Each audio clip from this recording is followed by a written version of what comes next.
విశ్వాసం ఎప్పుడు భావోద్రేకం మీద ఆధారపడి ఉండదు. ఎవరైనా కొడితే వెంటనే మనకు వచ్చే భావోద్రేకం ఏంటంటే కోపం. ఎవరైనా జోక్ చెబితే మనకి వెంటనే వచ్చే భావోద్రేకం ఏంటంటే నవ్వు. ఎవరైనా వారి కష్టాన్ని చెప్పుకుంటే మనకి వెంటనే వచ్చే భావోద్రేకం ఏంటంటే దుఃఖము. విశ్వాసం ఎప్పుడు భావోద్రేకం మీద ఆధారపడదు, పరిస్థితి మీద ఆధారపడదు. విశ్వాసం పరిస్థితులను మారుస్తుంది కానీ, పరిస్థితులను శాసిస్తుంది కానీ, పరిస్థితిని బట్టి ఆగిపోవటము, పరిస్థితిని బట్టి వెనక్కి వెళ్ళిపోవటము, పరిస్థితిని బట్టి నిరుత్సాహపడిపోవటము చేసేది విశ్వాసం కాదు.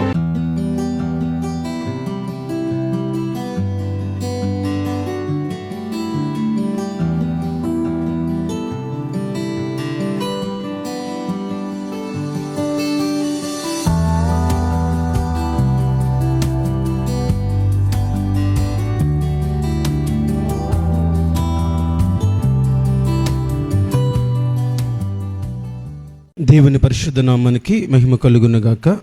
కూడి వచ్చిన మీ అందరికీ నా హృదయపూర్వక వందనాలు తెలియజేస్తాను. దేవుడు మిమ్ములను మీ కుటుంబాలను దీవించునుగాక. ఈ పూట కొన్ని మాటలు మనం ధ్యానం చేద్దాం.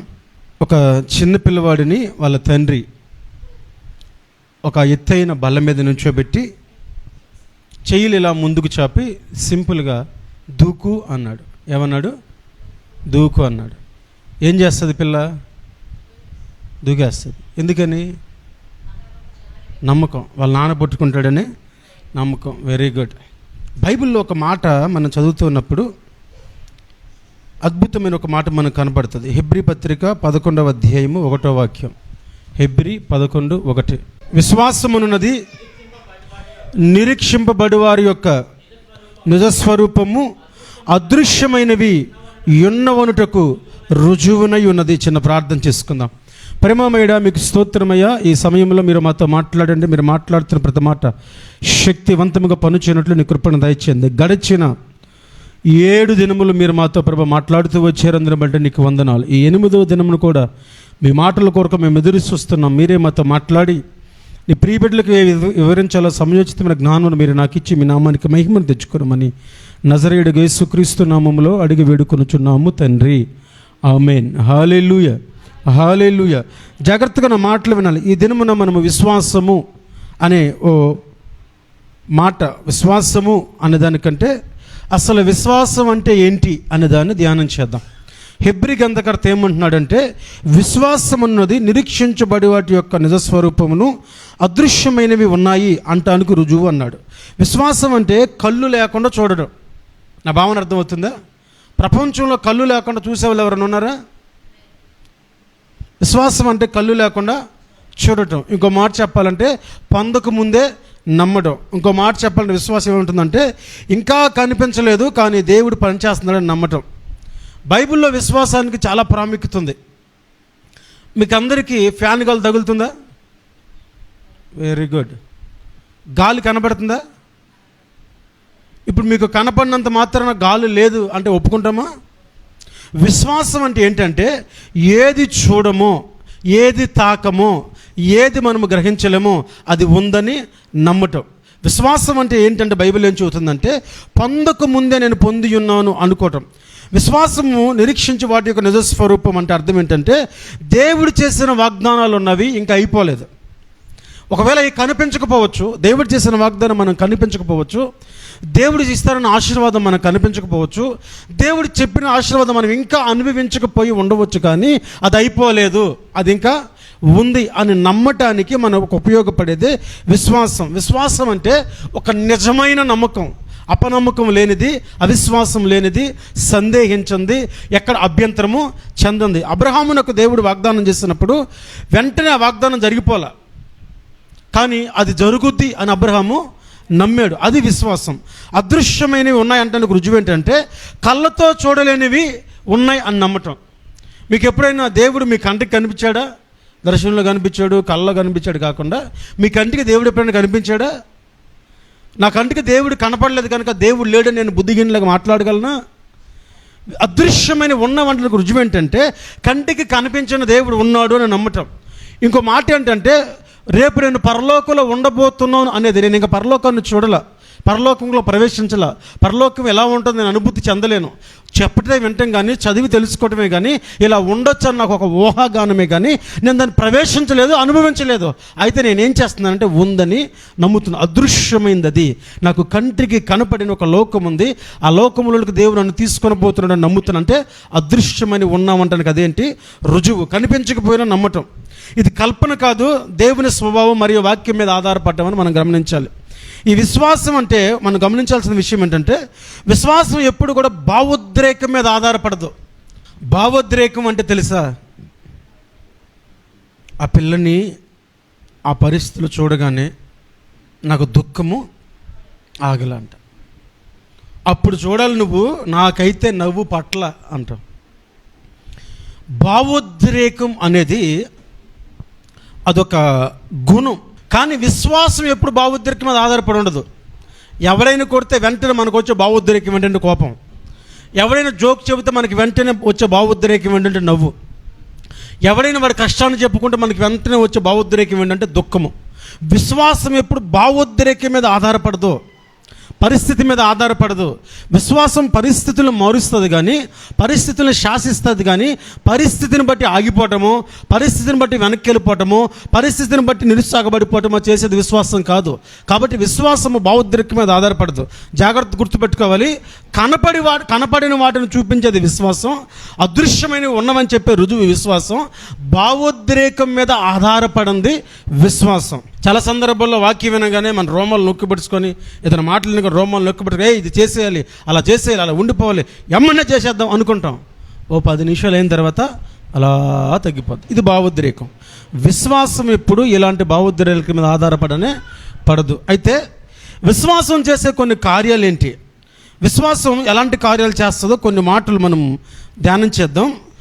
హెబ్రీ పత్రికలోనే ఉన్నారుగా, 11వ అధ్యాయము 6వ వాక్యం చదవండి. విశ్వాసము లేకుండా దేవునికి ఇష్టడై ఉండుట అసాధ్యము. దేవుని యొద్దకు వచ్చేవాడు ఆయన ఉన్నాడనియు, తన్ను వెదకు వారికి ఫలము దయచేయవాడనియు నమ్మవలను కదా. విశ్వాసం ఏం చేస్తుంది అంటే దేవునికి ఇష్టడుగా చేస్తుంది. ఎలా చేస్తుంది? దేవునికి ఇష్టడుగా చేస్తుంది. విశ్వాసం లేకపోతే దేవుడికి నేను ఇష్టడిని కాలేను. ఒక మాట, దేవుడి విశ్వాసానికి ముగ్ధుడవుతాడు. విశ్వాసము దేవుని ముగ్ధుడిని చేస్తుంది. విశ్వాసం ఒక మాట చెప్పాలంటే దేవుణ్ణి కట్టి పడేస్తుంది. అంటే దేవుణ్ణి కట్టేసేంత సామర్థ్యం అని కాదు, నా భాష అర్థమవుతుందా? విశ్వాసము దేవుని కదిలించలేదు. విశ్వాసము కొండలను పెగిలించగలదు. విశ్వాసం పరిస్థితులను మార్చగలదు. విశ్వాసము ప్రతిభను చూసో డబ్బును చూసో ప్రయోగించబడదు. లేకపోతే విశ్వాసము దేవుడు ముగ్ధుడైపోతాడు కానీ ధనాన్ని చూసో, మనకున్న ప్రతిభను చూసో, మనకున్న వాక్చాతుర్యాన్ని చూసి మనిషి ఆగిపోతాడేమో, దేవుడు ఆగేవాడు కాడు. మనకున్న జ్ఞానం చూసి, మనకున్న దళం చూసి, మనకున్న బలం చూసి, మనకున్న స్వరం చూసి మనుషుడు ఆశ్చర్యపోతాడేమో, దేవుడు ఆశ్చర్యపోనే పోడు. విశ్వాసము దేవుని ముగ్ధుని చేస్తుంది. విశ్వాసము దేవునికి ఒక వ్యక్తిని ఇష్టునిగా చేస్తుంది. రెండవ మాట మనం ధ్యానం చేస్తే, విశ్వాసం అనేది భయానికి ఆపోజిట్లో ఉంటుంది, భయానికి వ్యతిరేకమైంది. 2 తిమోతి పత్రిక 1వ అధ్యాయము 7వ వాక్యం. దేవుడు మనకు శక్తియు ప్రేమయు ఇంద్రియ నిగ్రహము గల ఆత్మనే ఇచ్చును గాని పిరికితనము గల ఆత్మనియ్యలేదు. పౌలు చెబుతున్నారు తిమోతికి, దేవుడు మనకు శక్తియు ప్రేమయు ఇంద్రియ నిగ్రహము గల ఆత్మనే ఇచ్చును గాని పిరికితనము గల ఆత్మను ఇవ్వలేదు. విశ్వాసము పిరికితనానికి సంబంధించింది కాదు. విశ్వాసము పిరికితనానికి వ్యతిరేకమైంది. విశ్వాసము భయానికి వ్యతిరేకమైంది. విశ్వాసము ఆందోళనకు వ్యతిరేకమైంది. యుద్ధ భూమిలో గొల్యాతు ఉన్నప్పుడు ఇజ్రాయేలుకి ఎదురైంది పిరికితనము, భయము. కానీ దావీదు దాన్ని ఎలా అధిగమించగలిగాడంటే, సింహము నోటి నుండి, ఎలుగుబంటి నోటి నుండి దేవుడును తప్పించాడు. ఈ విశ్వాసంతో మన పితరుడు ఏం చేశాడంటే గొల్యాతును గెలిచాడు. విశ్వాసము దేవుడు చేయగలడు అంటది, భయం అంటది ఇది అసాధ్యం అంటది. వేగులు వారు గోత్రానికి ఒకరి లెక్కన 12 మంది వెళ్ళారు. ఎంతమంది? గోత్రానికి ఒకరి లెక్కన 12 మంది వెళ్ళారు. 40 రోజులు ఉన్నారు. ఆ పాలు తేనె ప్రవహించే దేశం అంతా తిరిగారు, తిన్నారు, అక్కడే పడుకున్నారు. అక్కడే 40 రాత్రులు 40 పగుళ్ళు హ్యాపీగా ఉన్నారు. అన్ని సమకూర్చుకున్నారు, అన్ని తెచ్చుకున్నారు. మరలా తిరిగి మోషే దగ్గరికి వచ్చేసారు. అందులో 10 మంది అన్నారు మనము జయించలేము. 2 ఏమన్నారు? మనకు బలం సరిపోద్ది, దేవుడు మన పక్షాన్ని యుద్ధం చేస్తాడు అన్నాడు. 10 మంది ఏమో మన వల్ల కాదండి అన్నారు. వాళ్ళు పెద్దోళ్ళు, గొప్పవాళ్ళు, బలిష్ఠులు, బలాఢ్యులు, మనకి ఎక్కడ కుదురుద్ది అన్నారు. ఇద్దరేమో బట్టలు చించుకొని చెప్పాడు, దేవుడు చేస్తాడు. భయం ఎప్పుడు నీ వల్ల కాదు అంటది, విశ్వాసం ఎప్పుడు దేవుడు ఉన్నాడన్న ధైర్యాన్ని ఇస్తుంది. విశ్వాసం అంటే ఏంటంటే భయానికి ఆపోజిట్లో ప్రయాణం చేసేది, భయానికి వ్యతిరేకమైన స్వభావం కలిగింది విశ్వాసం. విశ్వాసం దేవునికి ఇష్టలుగా చేస్తుంది, విశ్వాసం భయానికి వ్యతిరేకంగా పనిచేస్తుంది. మూడో మాట ధ్యానం చేద్దాం. చూడండి, మత్తయి సువార్త 17వ అధ్యాయము 20-21 వాక్యాలు. యేసు మీ అల్ప విశ్వాసము వలననే ఆవగింజంత విశ్వాసం మీకుండిన ఎడల మీరు కొండను చూచి ఇక్కడి నుండి అక్కడికి పొమ్మని చెప్పగా అది పోవును, మీకు అసాధ్యమైనది ఏది ఉండదనియు నిశ్చయముగా మీతో చెప్పుచున్నాను అనెను. యేసయ్య ఏం మాట్లాడుతున్నాడంటే ఆవగింజంత విశ్వాసం ఉంటే, ఎంత ఆవగింజంత విశ్వాసం ఉంటే ఈ కొండను ఇక్కడి నుండి ఎక్కడికి అక్కడికి వెళ్ళు అంటే ఏం వెళ్ళిపోద్దంట? కొండ. రోజు మేత పెట్టే కోడి కూడా మన మాట ఏందో, రోజు మనం మేత పెట్టే కోడి కానీ, రోజు మనం కూడి పెట్టే కుక్క కానీ, రోజు మనం సాగదీసే బిడ్డలు కానీ ఎక్కడి నుంచి అక్కడికి రారా అంటే వస్తాడా? రాడు. ఆవగింజంత విశ్వాసం ఉంటేనంట కొండను చూసి ఎక్కడి నుంచి అక్కడికి రా అంటే అదేం చేస్తుంది? వచ్చేస్తుంది. దేవుడు చాలా చక్కగా చెబుతున్నాడు ఈ మాటని. చిన్న విశ్వాసం, ఆవగింజ ఎంత ఉంటుంది? చాలా చిన్నది, చాలా చిన్నది. కానీ కార్యం ఎంత చేస్తుంది అంటే చాలా పెద్ద కార్యం.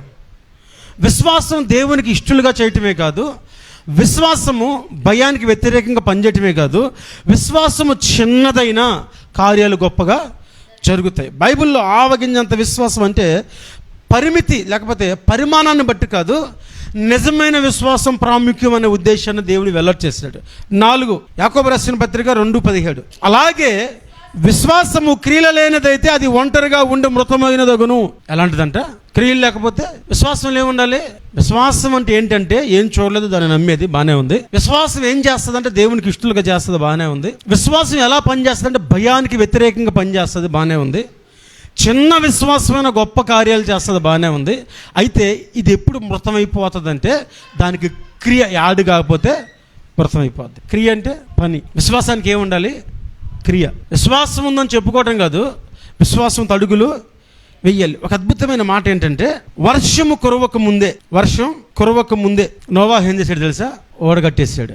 వర్షం కురవక ముందే అని చెప్పడం కంటే అసలు వర్షం అంటే ఏంటో తెలియక ముందే అంటాం ఇంకా మంచిది. ఎందుకు? అంతకుముందు వర్షాన్ని ఎప్పుడు చూడలే. అసలు వర్షం అనే ఒక థింగ్ ఉంది, అది భూమి మీదకి వస్తుంది అనే జ్ఞానం మానవుడికి లేకముందే నోవాహు ఏం చేశాడంటే అది వస్తుందని ఓడగట్టాడు. అది విశ్వాసం. ఇంకో మాట చెప్పాలంటే ఒక అద్భుతం జరగక ముందే అద్భుతం కోసం నీళ్ళ మీద అడిగేశాడు పేతురు. నువ్వైతే నేను కూడా వస్తానన్నాడు. దేవుడు అన్నాడు రా అన్నాడు, ఇందికి అడిగేసాడంతే. అంటే ఒక అద్భుతం జరగక ముందే తన అడుగు నీళ్ళ మీదకి పడింది. అది విశ్వాసం అంటే. ఈ విశ్వాసం ఎప్పుడు పనిచేస్తుందంటే క్రియ లేకపోతే పనిచేయదు. పేతురు నీళ్ళ మీద అడుగు వేయకపోతే నడవలేడు. అంటే ఇది క్రియ లేదనుకో, పేతురు నీళ్ళలోకి అడుగు అలా వేయలేదనుకో అక్కడ విశ్వాసం పనిచేసేది కాదు. నోవాహు పర్వతం ఎక్కి ఓడగొట్టలేదనుకో ఆయన విశ్వాసం పనిచేసేది కాదు. అబ్రహాము అడుగు వేసి తన గుమ్మము దాటి బయటికి రాలేదనుకో దేవుని వాగ్దానం తన దేశంలో పనిచేసేది కాదు. విశ్వాసానికి ఎప్పుడు కూడా క్రియ కావాలి. విశ్వాసానికి ఎప్పుడు కూడా ఏముండాలి? క్రియ ఖచ్చితంగా ఉండాలి. ఆ క్రియ ఉండాలంటే, ఆ క్రియ జరగాలంటే మనం చేయాల్సిన పని ఏంటంటే విశ్వాస సంబంధమైన క్రియలు చేయాలి. దేవుడు ఒక కార్యం చేయాలని మనం ఎదురు చూసాం, దేవుడు చేస్తాడు అని అడుగు వెయ్యాల. చేసాక అడిగేస్తాం అనుకునే చాలామంది ఉన్నారు. దేవుడు ఇచ్చాక ఇద్దాం అనుకునే వాళ్ళు చాలామంది ఉన్నారు. దేవుడు చేసాక నేను చేస్తానే వాళ్ళు చాలామంది ఉన్నారు. కానీ అబ్రహాము కానీ పేతురు కానీ నోవాహు కానీ వారి జీవితంలో దేవుడు చెప్పగానే చేస్తాడంతే, జరుగుద్దంతే అని చూడని దానికోసం ఎదురు చూశారు. ఓ మాట చెప్పాలంటే 5 రొట్లు 2 చేపలు శిష్యులు తీసుకొచ్చి ఏసైకి ఇచ్చారు. ఏసై అన్నాడు 50 మందిని పంక్తులుగా కూర్చోబెట్టని అన్నాడు. అప్పుడు వీళ్ళు ఏం అడగ తెలుసా? నీ దగ్గర ఉంది 5 రొట్లు 2 చేపలు, 50 మందిని గుంపులు పెట్టమంటున్నావు. ఏ గుంపుకి సరిపోతుంది? 5 రొట్లు 2 చిన్న చేపలు. చాలా చక్కగా రాశాడు అక్కడ. చేపలు అంటే మనలో టన్నుల సైజు అనుకుంటారని చిన్న చేపలు అని రాశాడు. అంటే గంపలో పట్టేంత చేప అనమాట. గంపలో పట్టేంత చేపలు, చిన్న చేపలు, తీసుకొచ్చి పంక్తులు కూర్చోబెట్టి పంక్తులు కూర్చోబెట్టేశారు. ఇప్పుడు ఏం జరుగుద్దా అని చూస్తుంటే వెంటనే యేసుప్రభువు వారు ఆకాశం వైపు దాన్ని ఎత్తి ఆశీర్వాదం చేస్తే వాళ్ళు తినగా 12 గంపలు మిగిలే. విశ్వాసం అంటే క్రియ ఆటి కాకపోతే జరగదు, క్రియ దాంట్లో లేకపోతే జరిగే ప్రసక్తే లేదు. ఒక 2-3 జీవితాలు మీకు పరిచయం చేస్తాను క్లుప్తంగా. రోమపత్రిక 4వ అధ్యాయము 20వ వాక్యం 21వ వాక్యం చదవండి. 20-21. విశ్వాసము వలన దేవుని వాగ్దానములను గూర్చి సందేహింపక దేవుని మహిమపరిచి ఆయన వాగ్దానం చేసిన దానిని నెరవేర్చుటకు సమర్థుడని రూఢిగా విశ్వసించి విశ్వాసము వలన బలము పొందెను. హల్లెలూయా, హల్లెలూయా. రోమపత్రికలో పౌలు అబ్రహాం గురించి చెబుతున్నాడు. ఇంపాసిబుల్ ఏజ్లో దేవుడు ఏదైనా పాసిబుల్ చేయగలడు అని నమ్మాడు అబ్రహాము. అబ్రహాంకి బలం ఎలా వచ్చింది? శరీరం ఉడికిపోయాక.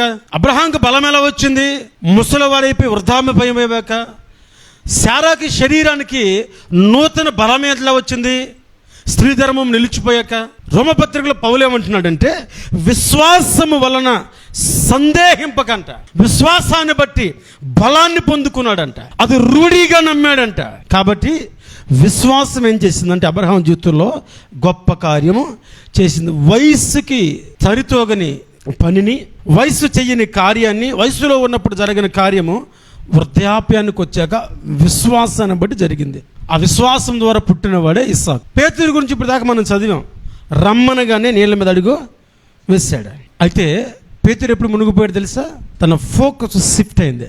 విశ్వాసంతో దేవుని నేను చూసినప్పుడు ఎప్పుడైతే నా విశ్వాసము దేవుని మీద కాకుండా పక్కదర అలా చూస్తుందో అప్పుడు వెంటనే పేతురు మునిగిపోవటం ప్రారంభించాడు. విశ్వాసంతో లేదా క్రియతో చేసే విశ్వాసము అటు చూడడానికి వీలు లేదు.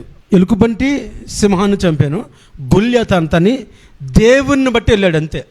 ఇంకా ఇటు చూడలేదు, అటు చూడలే. ఆడికెళ్ళాక ఎంత ఉన్నాడు ఏంటి అని అనలా, కత్తి ఎంత ఉంది ఏంటి, ఈత్తుండే ఏంటి అని అనలా.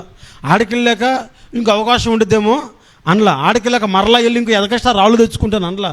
ఆడికెళ్ళాక తిరిగి వచ్చే సమస్య లేదు. ఎలా లేవు దావీదంటే దేవుణ్ణి బట్టి అన్నాడు. యెహోవా నామం పేరట వెళుతున్నాను అన్నాడు. కొడితే కింద పడిపోయాడు అంతే. ఎప్పుడైతే పేతురు ఫోకస్ షిఫ్ట్ అయిందో పేతురు మునిగిపోవటం ప్రారంభించాడు. యేసుప్రభువు వారు మత్తయి సువార్త 5వ అధ్యాయం 27-28 చదువుతున్నప్పుడు రక్తస్రావ రోగంతో బాధపడుతున్న ఒక స్త్రీ వెళ్ళి యేసయ్య వస్త్రాన్ని తాకింది. కనీసం ఆయన వస్త్రాన్ని అలా తాకితే స్వస్థ వచ్చేస్తుందని వెళ్ళి వెనక నుంచి వెళ్ళి వస్త్రాన్ని తాకింది. ఇవన్నీ కూడా, ఈ విశ్వాసాలన్నీ కూడా క్రియరూపము దాల్చిన విశ్వాసాలు. ఈరోజు విశ్వాసం నిరీక్షించబడి ఒక నిజస్వరూపము, అదృశ్యమైనవి ఉన్నాయి అంటానికి రుజువు. అయితే నువ్వు ఎప్పుడైతే విశ్వాస సంబంధమైన విశ్వాసాన్ని కాకుండా, నువ్వు ఎప్పుడైతే ఈ విశ్వాసంలో ఉండకుండా, నువ్వు ఎప్పుడైతే విశ్వాసం క్రియ రూపం దాల్చకుండా నాకు విశ్వాసం ఉందలే అనుకుంటావో అది మృతము, అది చచ్చిన దాంతో సమానం అన్నాడు అంతే. విశ్వాసం చెప్పుకోవడానికి పనికి వస్తుంది కానీ జీవితంలో కార్యాలు చేయదు. ఎప్పుడైతే క్రియ దానికి యాడ్ అవుతుందో, ఎప్పుడైతే నీ పని దానికి యాడ్ అవుతుందో, ఎప్పుడైతే నీ అడుగు దానికి యాడ్ అవుతుందో, ఈ క్రియతో కూడిన విశ్వాసం, దేంతో కూడిన విశ్వాసం, ఈ క్రియతో కూడిన విశ్వాసం గొప్ప కార్యాలు చేస్తుంది. మరలా చెబుతున్నాను, విశ్వాసం నిరీక్షించబడి ఒక నిజస్వరూపము, అదృశ్యమని ఉన్నవంటానికి రుజువు. విశ్వాసం వలన దేవునికి ఇష్టలుగా ఎంచబడతాం. విశ్వాసము భయానికి వ్యతిరేకంగా పనిచేస్తుంది. చిన్న విశ్వాసం గొప్ప కార్యాలు చేస్తుంది. విశ్వాసంలో క్రియలు ఉండాలి, అప్పుడే మన విశ్వాసము పనిని జరిగిస్తుంది. ఇట్టి విశ్వాసము పరిశుద్ధాత్మ దేవుడు మన జీవితాల్లో నింపునుగాక.